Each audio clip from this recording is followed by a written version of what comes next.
sous la nef du Grand Palais pour ce bel événement de l'usine extraordinaire en compagnie de Vincent Ferrero. Bonjour Vincent. Bonjour madame. Vous êtes CEO et chairman de ADUP, je le prononce ADUP, bien, ADUP tout simplement, il manquait un petit anglicisme. Est-ce que vous pouvez nous expliquer ce que c'est qu'ADUP? Alors ADUP, c'est une co-entreprise qui a été créée en avril 2016, dont les deux actionnaires sont le groupe FIV, que vous venez juste de recevoir, et le groupe Michelin, qui se partage à part égale, je dirais, cette belle société.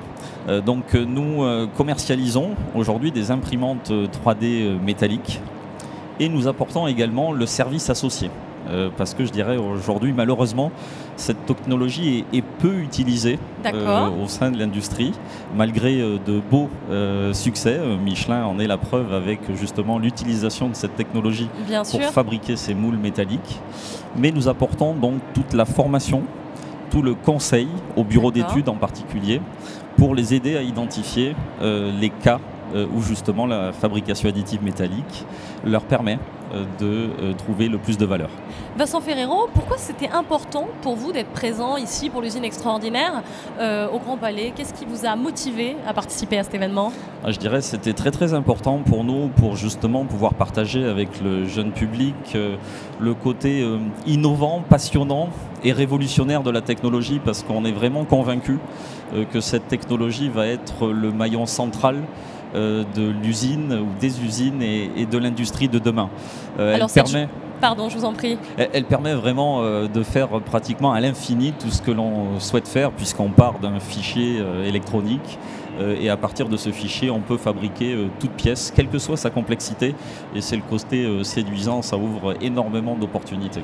Justement, cette nouvelle génération qu'on croise un petit peu partout ce matin au Grand Palais, qu'est-ce que vous avez à leur proposer chez ADUP ?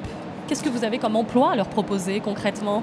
Alors aujourd'hui, c'est déjà un premier défi qu'on a eu à relever, puisqu'on reste une société naissante. On a été créé en 2016, mais on a déjà créé 200 emplois avec pas mal d'énergie, puisque malheureusement, on a encore trop peu ou pas assez justement de gens qui sont formés pour justement travailler dans le domaine de l'impression 3D, alors que la multitude d'opportunités est gigantesque. Juste pour vous donner quelques exemples, on travaille avec des matériaux, donc on recherche des experts dans le domaine de la métallurgie.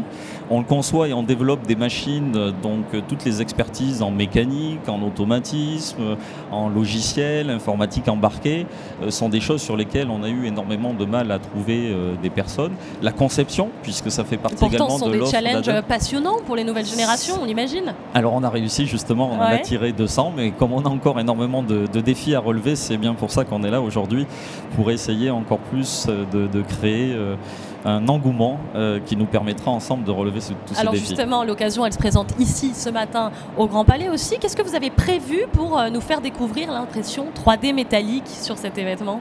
Alors on est présent sur deux zones, donc une zone sur la partie connectée, où on a souhaité partager un premier succès d'accompagnement d'un client qui est la société Carmat, qui développe la nouvelle génération ou des nouvelles générations de cœurs artificiels, où on a travaillé main dans la main du début de la réflexion, de la conception du nouveau cœur, en apportant l'expertise de qu'est-ce que l'impression 3D métallique peut justement apporter sur cet exemple très concret que vous pouvez voir donc sur la partie connectée. C'est impressionnant et on va se hâter d'aller voir ce cœur artificiel dans les allées. Enfin, ce cœur artificiel, non, peut-être que je m'emballe un peu. Ça ressemble à quoi concrètement? Il y a une démonstration. Non, c'est exactement un cœur artificiel. Pas de parole en l'air ici sur le plateau TV de l'usine extraordinaire. Sur notre stand. Merci beaucoup Vincent Ferrero pour ce à témoignage très encourageant et on espère que vous trouverez chaussures à votre pied dans les allées du Grand Palais. Il y a beaucoup de jeunes et croyez-moi, ils ont l'air très intéressés en tout cas par ce qu'ils voient. Merci beaucoup pour votre participation. Très bonne journée, au revoir madame. Bonne journée.